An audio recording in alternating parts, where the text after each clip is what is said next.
பிரியா, கவலைப்படாத பிரியா. நீ நினைக்கிற மாதிரி எதுவும் நடக்காது. ஏய் பிரியா, பாத்துடி, பாத்து ஓட்டு. என்ன விடுங்கம்மா. உங்க புள்ள பண்ண காரியத்துக்கு இப்ப நான் என்ன பண்றதுன்னே தெரியல. இந்நேரம் அங்க எல்லாமே முடிச்சிருந்தா நான் என்ன பண்ணுவேன்? ஏய், அப்படிலாம் ஒண்ணும் நடந்திருக்காதுடி. நீ கவலைப்படாத. அப்படி ஏதாவது இருந்தாலும் உன் பர்மிஷன் இல்லாம அந்த கல்யாண சட்டப்படி செல்லாதுடி. போலீஸை கூப்பிட்டு அவங்க 2 பேரையும் நான் உண்டு இல்லைன்னு பண்ணிடுவேன். நீ கவலைப்படாத, தைரியமா இரு. ஏன் கௌதம் எப்படி பண்ண?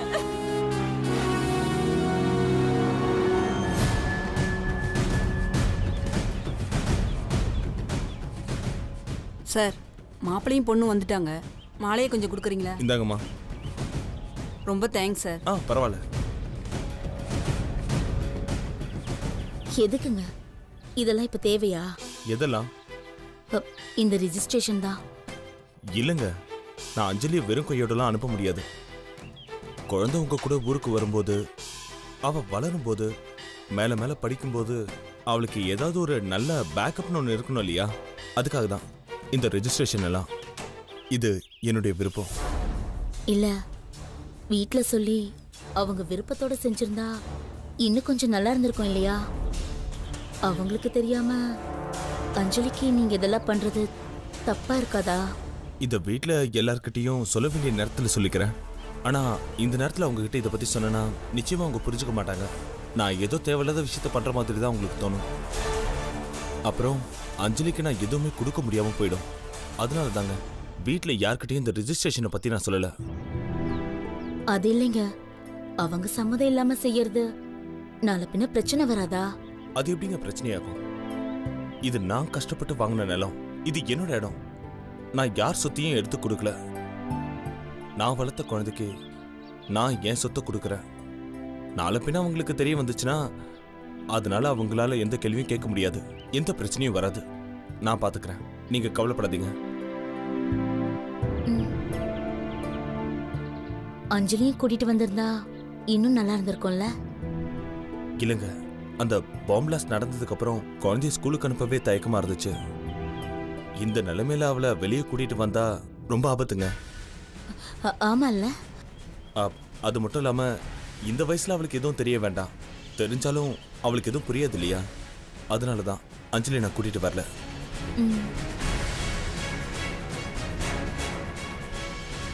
சார் நீங்க வாங்க சார். வாங்க போலாம்.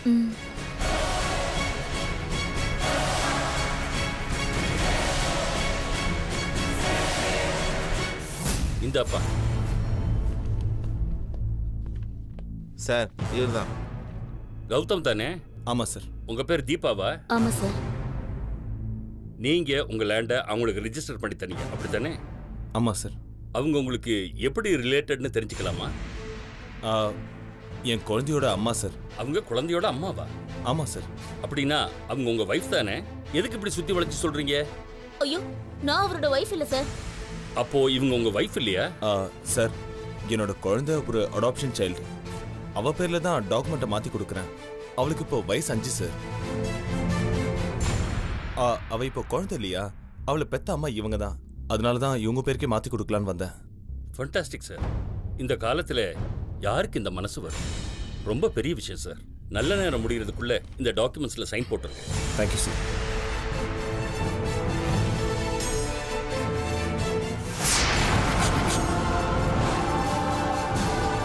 கௌதம்,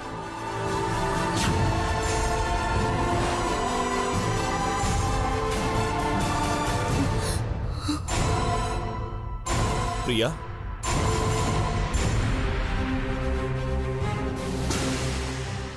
என்ன கௌதம், என்ன நடக்குதுங்க?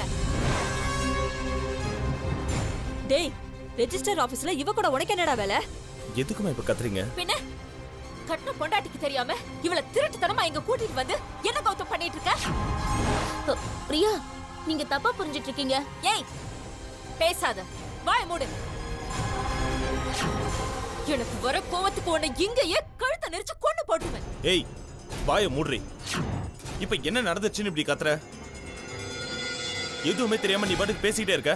டேய், இங்க என்ன நடக்குதுன்னு நீ விலைக்கு சொன்னாதான் எங்களுக்கு தெரியுமாடா? ஆமா, இங்க என்ன நடக்குதுன்னு நான் சொன்னதா உங்களுக்கு தெரியும். இங்க பாருங்க, இது லேண்ட் டாக்குமெண்ட். இது அஞ்சலி பேர்ல ரெஜிஸ்டர் பண்ண தான் நான் இங்க வந்திருக்கேன். லேண்ட் டாக்குமெண்டா? அதுக்கு தான் நான் உங்களை இங்க கூட்டிட்டு வந்தேன். அதுக்குள்ள எதுவுமே தெரியாம கத்துறீங்க. நினைச்சேன் இப்படி ஏதாவது பண்ணுவாருன்னு நினைச்சேன். என்ன நினைச்ச நீ? என் மனசுல நினைச்சதெல்லாம் சொல்றதுக்கு நான் இங்க வரல. என்கிட்ட சொல்லாம கொள்ளாம இவ கூட தனியா பிளான் பண்ணி தானே இங்க வந்திருக்க. அச்சச்சோ, அப்படிலாம் ஒண்ணுமே இல்ல. நீங்க இருங்க, உங்ககிட்ட சொன்னா மட்டும் புரிஞ்சுப்பியா? இல்ல குழந்தைக்காக தான் இதெல்லாம் செய்யறேன்னு சொன்னா அம்மா தான் புரிஞ்சுப்பாங்களா? நமக்குன்னு ஒரு குழந்தை இருக்கு கௌதம். அது உனக்கு ஞாபகம் இருக்கா இல்லையா? யாரை கேட்டு நீ மட்டும் தனியா இந்த முடிவெடுத்த? யாரை கேட்கணும்? கட்டின பொண்டாட்டி என்ன கேட்கணும்? உன்னை பெத்த அம்மா இருக்காங்க, அவங்கள கேட்கணும். நம்ம எடுத்து வளர்த்ததுக்காக நம்ம சொத்து எல்லாத்தையும் அவ பேர்ல எழுதி வைப்பியா? உனக்கு அறிவு என்ன மங்கி போச்சா கௌதம்? இதுக்கு தாங்க நான் அப்பவே இதெல்லாம் வேண்டான்னு சொன்னேன். இப்ப கூட ஒண்ணு கெட்டு போகல. எனக்கும் என் குழந்தைக்கும் எதுவுமே வேண்டாங்க. ஏய், நீ என்னடி அவன்கிட்ட சொல்றது? அவன் என் புள்ள. நான் சொல்றத அவன் கேட்பான். டேய், நீ செய்யறது ரொம்ப தப்புடா. இதெல்லாம் நீ 15 வருஷம் கஷ்டப்பட்டு சம்பாரிச்ச சொத்து. இதுக்காக நைட்டும் பகலும் நீ கஷ்டப்பட்டது எங்களுக்கு தாண்டா தெரியும். நல்ல வேளை நாங்க சரியான நேரத்துல வந்தோம். இல்லனா எவ்வளவு பெரிய முட்டாள்தனம் பண்ணிருப்ப. முதல்ல அது எல்லாத்தையும் தூக்கி போட்டு வாடா. மா, நான் உன் புள்ள தானே. இது வரைக்கும் எனக்கு கொடுக்கறதுக்கு ஏதாவது தயங்கி இருக்கியா? இல்ல யோசிச்சுதான் இருக்கியா? அதே மாதிரி தான் என் குழந்தைக்கு என் சொத்து கொடுக்கறதுக்கு யாருக்கிட்டையும் கேட்க வேணாம்னு தோணுச்சு. அதுக்காக தான் என் குழந்தையோட எதிர்காலத்துக்காக இந்த லேண்ட் ரெஜிஸ்ட்ரேஷன் பண்ண வந்திருக்கேன். அதுக்கு நான் யாரையும் கேட்கவும் தேவையில்லை, அதை தடுக்கவும் யாருக்கும் உரிமையும் இல்லை. கொடுங்க சார், நான் சைன் பண்றேன். ஏய் பிரியா, என்ன பண்ணிட்டு இருக்க? நீ தாலி கட்டின பொண்டாட்டினா நமக்குன்னு ஒரு குழந்தை இருக்கு. நம்ம குழந்தைய பத்தி யோசிக்காம எடுத்து வளர்த்த குழந்தை மேல எல்லா சொத்தையும் எழுதி வைப்ப. அத பாத்துட்டு இருக்கிறதுக்கு என்ன முட்டாள் நினைச்சியா? ஏய், அந்த டாக்குமெண்ட்ஸ் முதல்ல கொடு. முடியாது கௌதம், இதுக்கு நான் ஒத்துக்கவே மாட்டேன். ஒத்துக்கவே ஏய் மாட்டேன். பிரியா, என்ன பண்ற? ஏய் உன்ன சார், டேய் கௌதம், பைத்தியமாடி நீ? இப்படி ஒரு பைத்தியக்காரத்தனமான வேலையை பண்ணிருக்க? ஏங்க உங்க சண்டையெல்லாம் வெளியில வச்சுக்கோங்க. எல்லாம் முடிஞ்சதுக்கு அப்புறம் உங்க வேலை நடக்கணும்னா இன்னொரு நாள் வாங்க. யோ, அவங்கள போக சொல்லியா? சார் கௌதம் சார் வாங்க சார், அப்புறம் பேசிக்கலாம் வாங்க. நீங்க இருங்க சார், இவளை நான் இங்கே கொண்டு போட்டுருவேன். குழந்தைக்கான டாக்குமெண்ட் கிழிக்கிறியா நீ? டேய் கௌதம், கொஞ்சம் அமைதியா இருடா. மா, பைத்தியமா இவ? மனசாட்சி இல்லாம குழந்தைய பத்தி கொஞ்சம் கூட யோசிக்காம முட்டாள்தனமா இந்த டாக்குமெண்ட்ஸ் கிழிச்சிட்டா பாருங்க. ஆமா, நான் முட்டாள்தான், பைத்தியம்தான். இத்தனை நாள் நீ எனக்கு தெரியாம எதுவுமே செய்ய மாட்டேன்னு கண்மூடித்தனமா உன்னை நம்பிட்டு இருந்தா பாரு. நான் முட்டாள்தான், பைத்தியம்தான். ஆனா இதுக்கு மேல நான் உன்னை நம்ப தயாரா இல்ல. இதுக்கு மேல உன்னோட வாழ கூட தயாரா இல்ல. ஏ பிரியா, இருடி, என்ன விடுங்கம்மா. இனிமே உங்க பிள்ளை என்கிட்ட ஒரு வார்த்தை கூட பேசக்கூடாதுன்னு சொல்லிடுங்க. இனிமே நான் அவரோட வாழ மாட்டேன். ஏ பிரியா, பிரியா, ஐயோ பிரியா நில்லு. சார், என்ன சார் அப்படி பேசிட்டு போறாங்க? போகட்டும், விடுங்க. ஐயோ,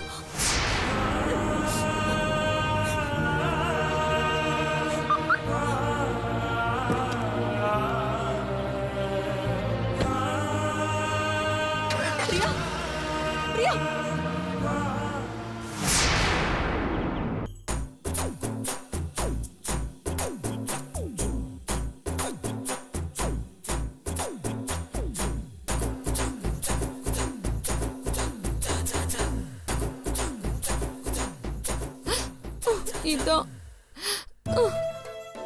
இதான் நீ போடுற கடைசி நகை. இந்த உலகத்தை விட்டு போற மாதிரியே எனக்கு அழுகையா வருது. எதுக்கும் நம்ம அழகா இருக்கும் போதே இந்த அலங்காரத்திலே ஒரு செல்ஃபி எடுத்துப்போம்.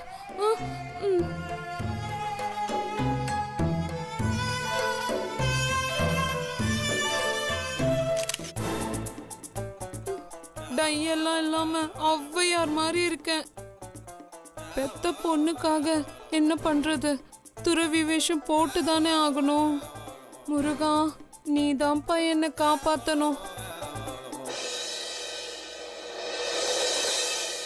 நீயப்பா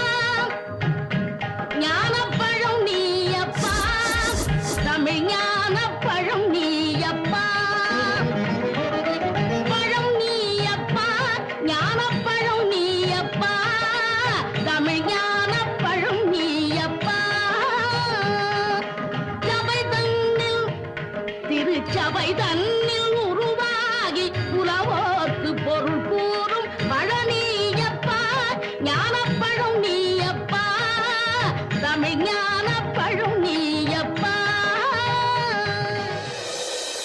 டேய் நீ என்னடா இப்படி? எப்படி? ஆ, நான் தான் காவியோட போட்டுக்கிட்டு கோயிலுக்கு போறதுக்கு ரெடி ஆனேன். ஆனா நீ? நான் மட்டும் என்ன காவல் ட்ரெஸ் போட்டு கிரிக்கெட் விளையாட போறேன். நானும் கோவிலுக்கு போக தான் ரெடி ஆயிட்டு இருக்கேன். நீ எதுக்குடா கோவிலுக்கு போற? முதல்ல நீ எதுக்கு காஸ்டியூம்லாம் சேஞ்ச் பண்ணி கோவிலுக்கு போற? அத முதல்ல சொல்லு.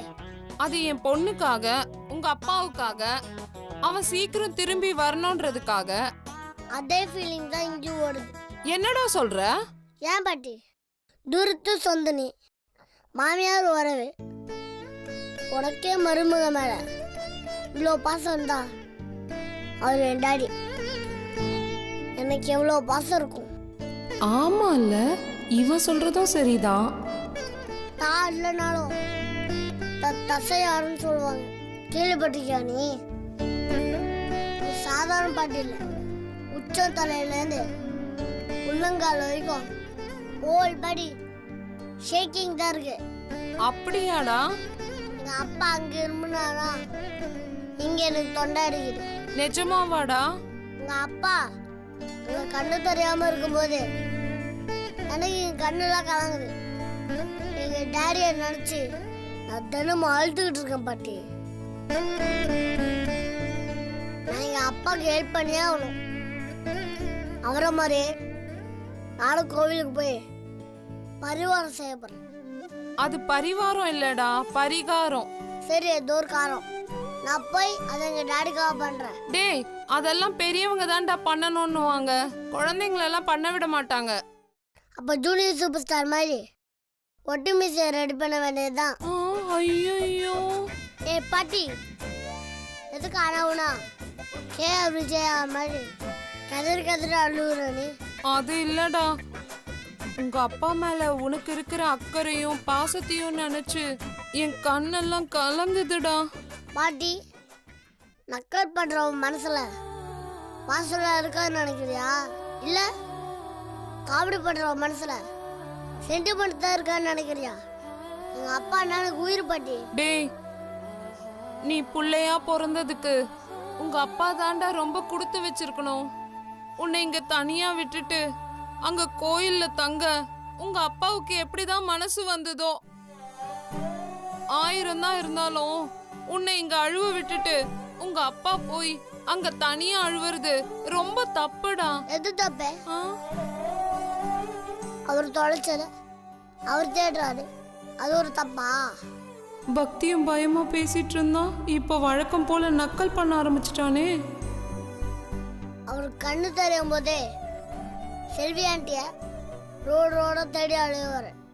இப்போ அவருக்கு கண்ணு வேற தெரியாது. அவங்களே எதிர வந்து நின்னாலும் அவருக்கு தெரியாது.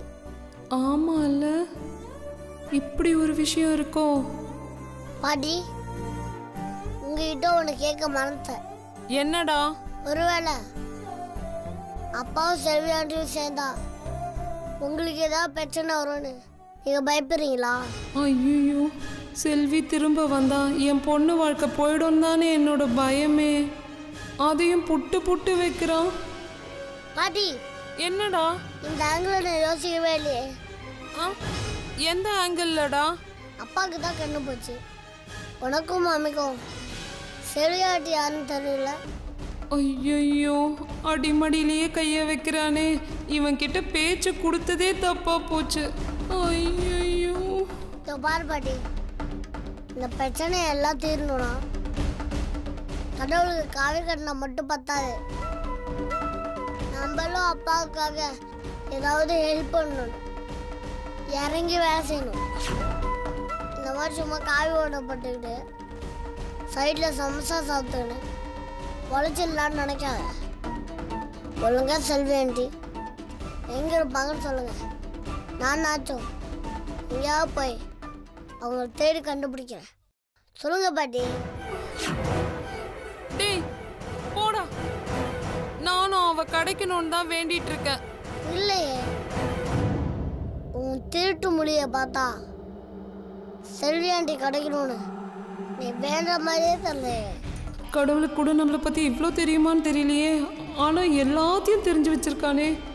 அங்கே கிடைக்கூடாதுன்னு திருட்டுத்தனமாக வேண்ட மாதிரில இருக்கு. ஐயோ அப்படியெல்லாம் ஒன்றும் இல்லடா. பாட்டி காவி விடலாம், எல்லாரும் வழியும் போட முடியாது. அதுக்கெல்லாம் நிஜமான பக்தி வேணும். நீ எல்லாம் கண்ணை மூடி சாமி கும்பிடும்போது பிரசாதத்தில் இருக்கிற லட்டு எடுத்து திருட்டுத்தனமாக சாப்பிடுவ. இது நீ வேற ஏதோ பட்டினியாலாம் இருக்க போறியா? டேய் நான் இருப்பேன்டா. என்னோடதும் நிஜமான பக்தி தான். பாட்டி உன்னை பற்றி அந்த ஆண்டவனோட எனக்கு நல்லா தெரியும். ஐயோ இவன் நம்ம பசி தாங்க மாட்டோம் நல்லா தெரிஞ்சு வச்சிருக்கானே. பாட்டி நீ உடைய மாட்டலாம், நடைய மாற்றலாம், ஆனால் நீ சாப்பிட்ற உணவை மாற்றவே முடியாது. என்னடா சொல்ற? நீ வகை வகையாக சாப்பிட்ற குஷ்பு இட்லி, கொலா புட்டு, கோதுமை ரவா, கஞ்சி இது எதுவுமே கோவிலில் கிடைக்காது. ஐயோ வெட்டி பந்தாவுக்கு நம்ம காவி துணி போட்டா நம்ம காலி ஆயிடுவோம் போல இருக்கே. கோவிலில் யாராவது பொங்க வச்சாதான் இது தின்னவே முடியும். நம்மளால சாப்பிடாம இருக்க முடியாதே. பாட்டி அப்புறம் நீ சேவை செய்கிறேன்னு போயிட்டு நான் தான் உனக்கு கடைசியாக ஆம்புலன்ஸில் சேவை செய்ய வேண்டியிருக்கும்.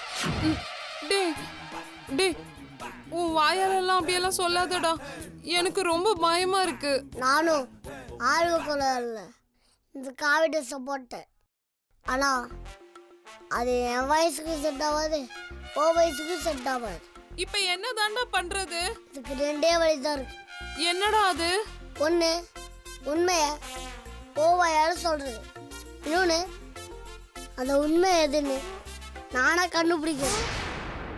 எதுன்னு நீனே முடிவு பண்ணிக்க. டேய் டேய் அஸ்வந்த்,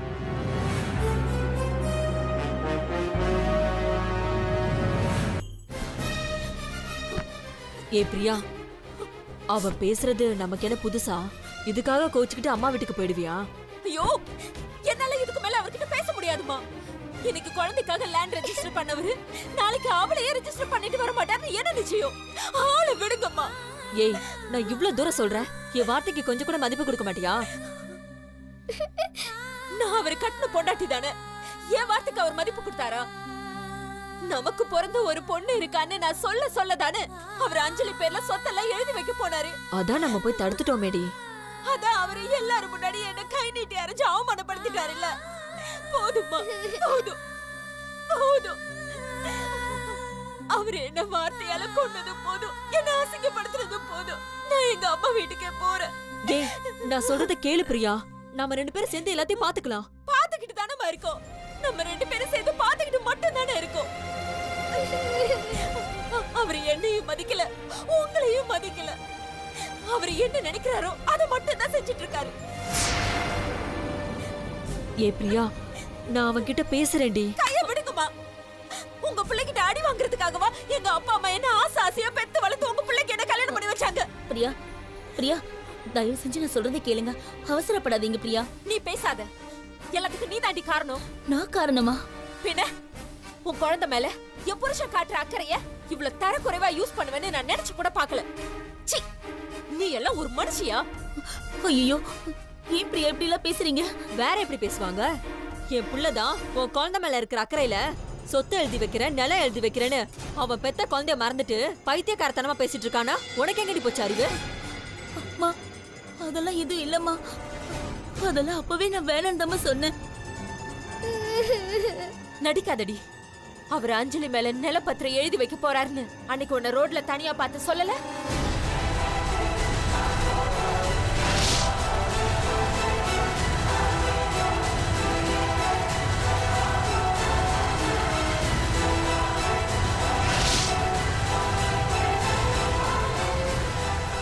எல்லாத்தையும் முன்கூட்டியே தெரிஞ்சுக்கிட்டு அப்படியே ஏதோ தெரியாத மாதிரி நடிக்கிறா பாரு. சத்தியமா எனக்கு முன்கூட்டியே இந்த விஷயம் எதுவும் தெரியாதுமா. அவர் குழந்தை விஷயமா அவசரமா பேசணும்னு மட்டும்தான் சொன்னாரு. அதனாலதான் நான் அவர்கிட்டயே பேசினேன். அதுக்கு மேல இந்த விஷயம் எதுவுமே எனக்கு தெரியாதுமா. இந்த பார், உன்கிட்ட பேசுறதுக்கெல்லாம் எனக்கு நேரம் இல்ல. உன் மூஞ்சிய பார்க்கவும் எனக்கு பிடிக்கல. அவர் உனக்கும் உன் குழந்தைக்கும் இந்த வீட்டை எழுதி வைக்கட்டும், அவர் சொத்தை எழுதி வைக்கட்டும். ஏன் உன்னையும் உன் குழந்தையும் உட்கார வச்சு வாழ்க்கை பூரா சோறு போடட்டும். ஆனா என்ன விட்டுடுங்க, நான் கிளம்புறேன். ஏ பிரியா நில்லடி. எவளுக்காகவோ நீ ஏன் வீட்டை விட்டு போற? நியாயப்படி பார்த்தா அவதாண்டி இந்த வீட்டை விட்டு போகணும். மம்மி வீட்டை விட்டு போகாதீங்க மம்மி. ஏய், உன்னை பாசமா வளர்த்ததுக்கு எனக்கு இதுவும் வேணும், என்னமும் வேணும்டி. போடி. பிரியா பிரியா, அம்மா சொன்ன மாதிரி நீங்க ஏன் இந்த வீட்டை விட்டு போகணும்? நான் போயிடுறேன். அஞ்சலியை கூட்டிட்டு நான் இந்த வீட்டை விட்டு போயிடுறேன். நீங்க இங்கே இருங்க. ஏய், இதை தாண்டி முதல்ல இருந்து சொல்லிட்டு இருக்க. ஆனா நீ போக மாட்ட. அவர் உன்னை போகவும் விட மாட்டாரு. எனக்கு எதுக்கு இந்த தொல்லை? நானே போய் தொலைறேன். பிரியா பிரியா நில்லையா. பிரியா நில்லடி. நான் சொல்றத கொஞ்சம் கேளுடி. என்ன விடுங்கம்மா. இந்த வீட்ல இருக்கிற வரைக்கும் எனக்கு நிம்மதியே கிடையாது. தயவு செஞ்சு என்ன தடுக்காதீங்க. நான் போறேன்.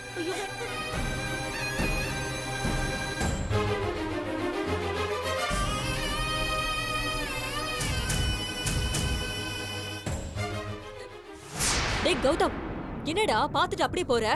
பிரியா பெட்டி படிக்க எடுத்துட்டு அவங்க அம்மா வீட்டுக்கு போறேங்கிறா. அவளை போக வேண்டாம்னு ஒரு வார்த்தை சொல்லுடா. மம்மி ப்ளீஸ் மம்மி போகாதீங்க மம்மி. டேய் என்னடா, நான் அவளை போக வேண்டாம்னு கெஞ்சிட்டு இருக்கேன், நீ அமைதியா நிக்கிற. மா அவ தான் நான் சொல்றது புரிஞ்சுக்காம பெட்டி படிக்கலாம் எடுத்துட்டு அவங்க அம்மா வீட்டுக்கு போகணும்னு முடிவு பண்ணிட்டால. கிளம்பட்டும். இதுக்கு மேல நான் எதையும் சொல்லவும் விரும்பல. அவ கேக்குற மாதிரியும் தெரியல. டேய் என்னடா இப்படி அக்கறை இல்லாம பேசுற? மா அவ தான் என்ன புரிஞ்சுக்காம நடந்துக்கிறா. புரிஞ்சுக்காதவங்க கிட்ட எதுவுமே சொல்லி புரிய வைக்க முடியாது. வண்டி சாவி டிவி ஸ்டாண்ட் பக்கத்துல இருக்கு, எடுத்துட்டு கிளம்ப சொல்லுங்க.